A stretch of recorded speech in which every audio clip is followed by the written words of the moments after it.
여호수아 군대는 하나님의 약속대로 가나안 땅을 정복합니다.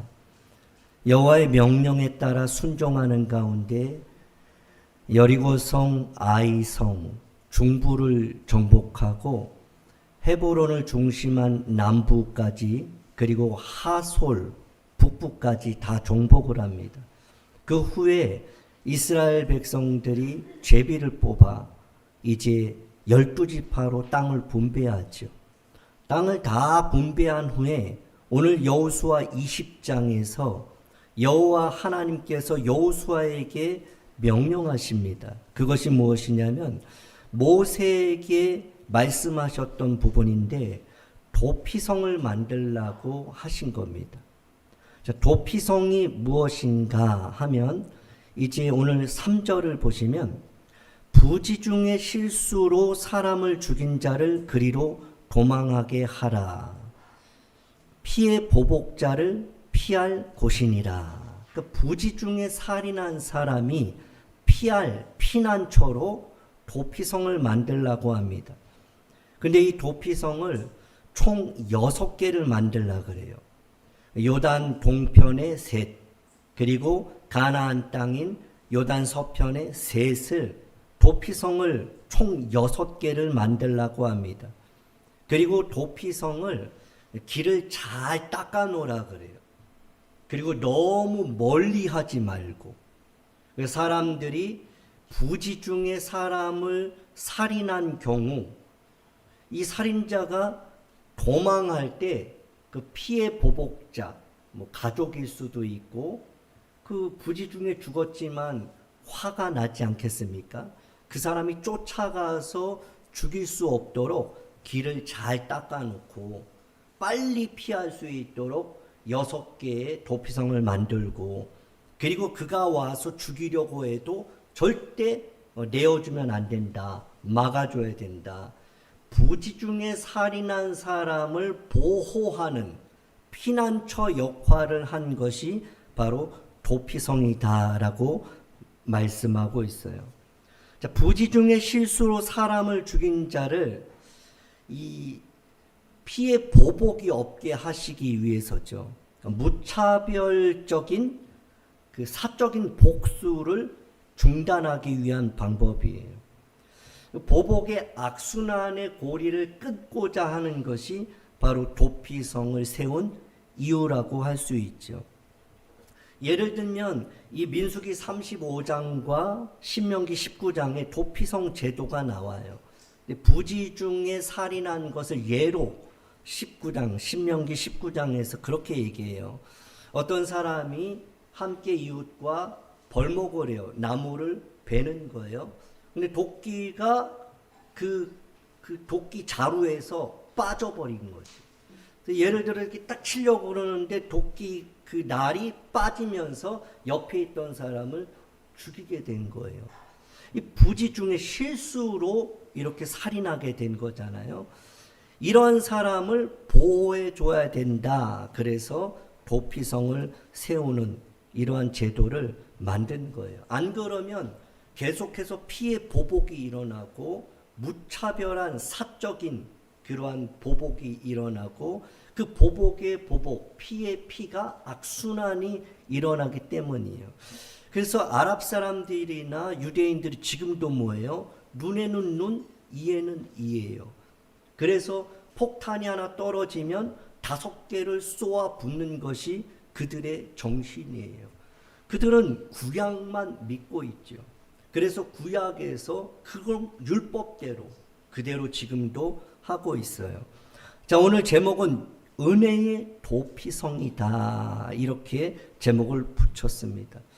제가 이 도피성에 대해서 고민하고 생각하고 이거 어떤 말씀을 전해야 하는가. 그 팩트는 그거예요. 지금 제가 말씀드린 도피성의 이유. 부지 중에 살인한 사람이 도망칠 수 있도록 그 사람을 보호할 수 있도록 지켜주는 역할이 바로 도피성이다.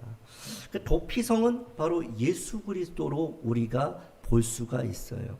죄 지은 사람이 가야 될 곳은, 실수 중에 두려움 가운데 있는 사람이 갈 곳은, 그 사람이 안전하게 피할 수 있는 곳은 예수 그리스도 한 분밖에 없어요. 죄에서 자유한 자가 있을까요? 부지 중에 실수할 수도 있고 고의로 실수할 수도 있어요. 알고 지은 죄도 있고 모르고 짓는 죄도 있어요. 그러나 분명한 것은 모두가 다 죄인이에요. 죄 가운데 자유할 사람이 단 한 사람도 없어요. 오늘 새가족 성경 공부를 하는데 예수님 알기라는 일과를 하는데 일과가 그거예요. 의인은 없나니 하나도 없다. 그런데 예수님과 사람 우리와의 다른 점이 무엇이냐? 예수님은 죄가 없다. 그 이야기였어요. 여러분, 죄 있는 우리가 이 죄 가운데 자유할 수가 없어요. 죄 짓고 또 반복하고 뒤돌아서면 또 그 죄에 얽매이고 악한 사단 마귀는 너가 그렇지 뭐. 그러면서 우리를 올가매요. 이 죄 문제에서 자유할 자가 없어요. 우리가 어디로 가야 해요? 이 죄 문제를 어떻게 해결할 수 있어요? 예수 그리스도밖에 없어요. 그런데 분명한 것은 그분께로 갈 때 온전한 보호함을 받을 수 있어요. 이 죄 문제는 주님께로 갈 때 완전하게 해결받을 수 있음을 믿으시기 바랍니다. 그런데 이 도피성에 가서 반드시 해야 될 것이 있어요. 4절에 보시면 이 성읍들 중에 하나에 도피하는 자는 그 성읍에 들어가는 문 어귀에 서서 그 성읍의 장로들의 귀에 자기의 사건을 말할 것이요. 자기의 사건에 대해서 이 성읍의 장로에게 이야기를 해야 되는 거예요. 그럴 때 그것을 받아들이고 그를 보호해 주는 거죠. 여러분, 우리가 주 앞에 나가는 거 중요해요. 근데 주 앞에 가서 뭐 해야 돼요? 고백을 해야 돼요. 우리는 하나님 앞에 기도해요. 회개합니다. 그런데 우리의 삶 가운데 변함이 없어요. 반복되는 죄는 끊임이 없어요. 그렇다고 해서 우리가 기도가 헛되다, 우리의 회개는 가짜였다라고 말할 수는 없겠죠.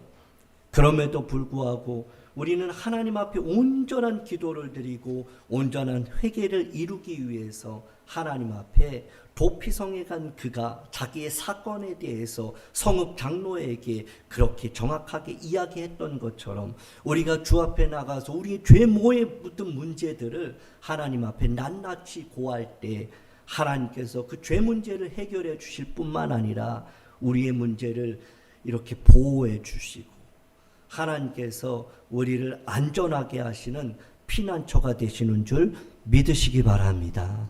여러분, 이 도피성이 6개 있었어요. 길을 닦아 놓으라 그랬어요. 너무 멀지 않게 하라 그랬어요. 그리고 그 대상이 누구냐면 9절에 보시면 이는 곧 이스라엘 모든 자손과 그들 중에 거류하는 거류민을 위하여라고 말하고 있어요. 그러니까 이 도피성은 유대인들에게만 피난처가 된 것이 아니에요. 이방인들에게, 거류민들에게, 모든 사람들에게 도피성은 은혜의 피난처였어요. 무엇입니까?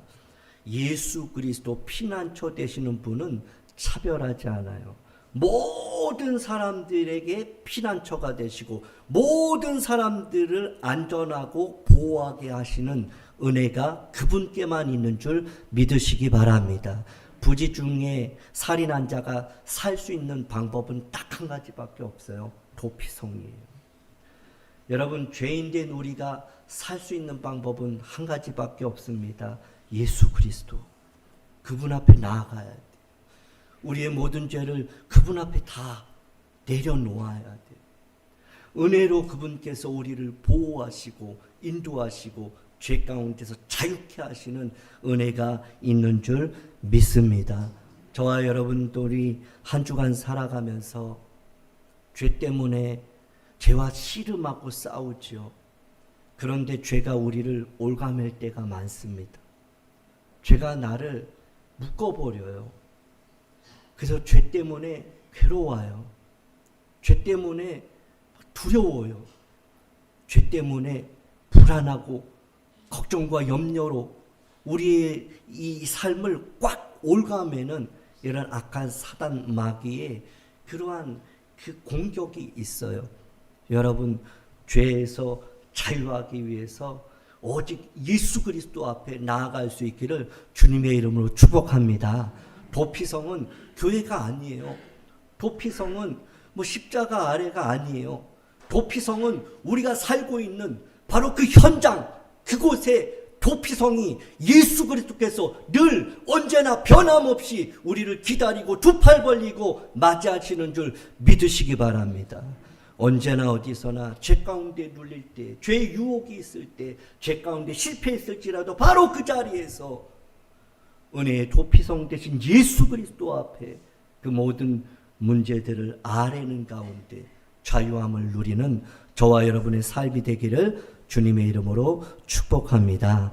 우리 찬양하겠습니다. 찬송가 400장 찬양하시고 은혜의 도피성 되신 예수 그리스도께로 우리가 더 가까이 나가고 죄에서 자유함을 얻는 주님의 은혜와 인도와 보호 가운데 한 주간 살아갈 수 있도록 우리 낙산교회가, 우리 다음 세대가, 우리 성도들이 피난처 되신 예수 그리스도 그분의 그 주의 친절한 팔에 그 날개 그늘 아래 거하는 한 주간의 삶이 될 수 있도록 기도할 수 있기를 원합니다. 찬양하겠습니다.